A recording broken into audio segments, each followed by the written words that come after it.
Good evening, everyone. My name is Billy Thomas, and I am practicing for a speech that I am going to give in Toastmasters.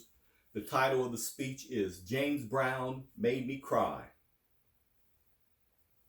Hit me! Hey! I feel good. Hey, he goes by the name of James Brown. He was born in 1933. And after a successful music career, he passed away in 2006. But even today, in 2020, 14 years later, he is still the undisputed godfather of soul. Mr. Toastmaster, fellow Toastmasters, and guests, I am a DJ. I'm a dancer, and I'm a lover of the arts.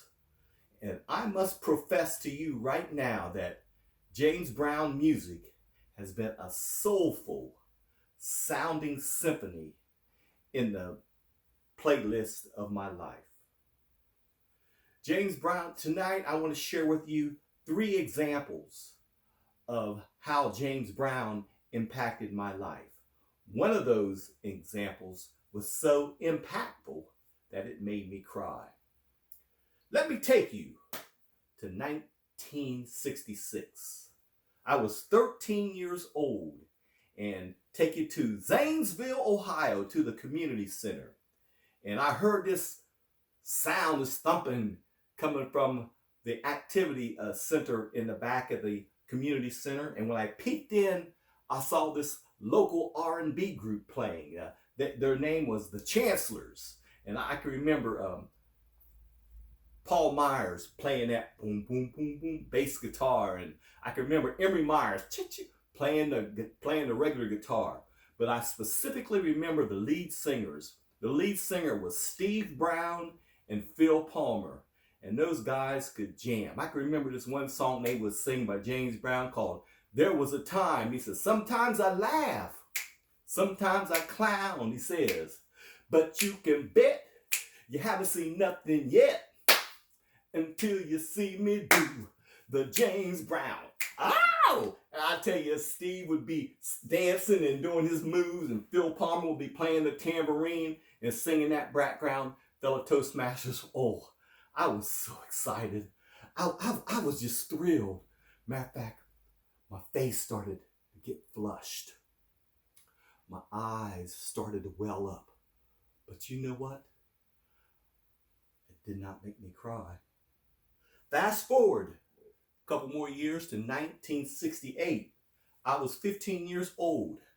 And yes, I knew how to learn the fast dance a little bit. My sisters and we learned how to do the James Brown slide and do the jerk and all the fast dances. But I wanted to learn how to slow dance. But you know what? You don't want to slow dance with your sisters. But there's a girl up the street named Carla Q. And Carla said, come on, Billy, we can learn how to slow dance together. And so there I was, fellow Toastmasters. Me and Carla Q, slow dancing to James Brown. It's a man's world. Oh, but it wouldn't be nothing without a woman or a girl. And there we was, me and Carla Q. 1, 2, 3, swing. 1, 2, 3, swing. 1, 2, 3. Oh, fellow Toastmasters. Oh, I was enthralled. Oh, I was enamored. Woo! I was a 15-year-old boy getting a hold of a girl. And we were just having good, clean fun. Having great memories. Fellow Toastmasters. Oh, my face got flushed. My eyes started to well up. I started to have those gaspy gasps. But you know what? It didn't make me cry. Fast forward a few more years, in 1973. I was 19 years old. I was in the Navy. I was in Vietnam. And we were on our way home from Vietnam.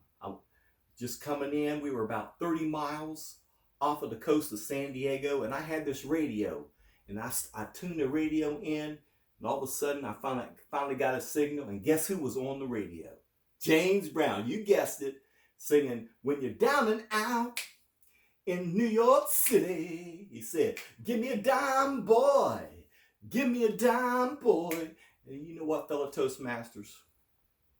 My mind started flittering back to the past 8 months about how when I was in the Philippines, the natives, they had beautiful big afros and they wore dashikis, and the native Filipinos would say, "Yeah, soul brother, yeah, yeah, come on here, soul brother." You know, they tried to make you feel comfortable, but you know, they were fake. You went into the Taiwan and the pretty girls said, "Come on, have a good time, have a good time." You could have a good time, but it was only temporary. And many times it was very unsafe or unhealthy. I can remember us going into two different piers, different ports, and the protesters would be there with the placards and they were saying, "Yankee go home, Yankee go home." But as I was tuning my radio in, coming into the United States from San Diego, I knew, not Yankee go home, I was home. Now, I was home not to the fake Filipino brothers, not to the the good time girls, but I was home to the cradle, to America, the cradle of my African American culture. I was home to the United States of America, my heart, my heritage, my home, sweet home. Fellow Toastmasters, oh, my face got flushed. My eyes started to well. I started having those gaspy gasps, and I cried. Oh, fellow Toastmasters, I cried. I cried hard. I cried ugly. Fellow Toastmasters. James Brown made me cry. You know, there's a celebrity quote out there that says, "Music can touch you emotionally the way that words alone can't." Let me say that again. Music can touch you emotionally the way words alone can't. How about you? Who's on your playlist? Do you have someone on your playlist that could touch you emotionally? How about you, fellow Toastmasters? Could it be maybe James Taylor? You know, "You Got a Friend."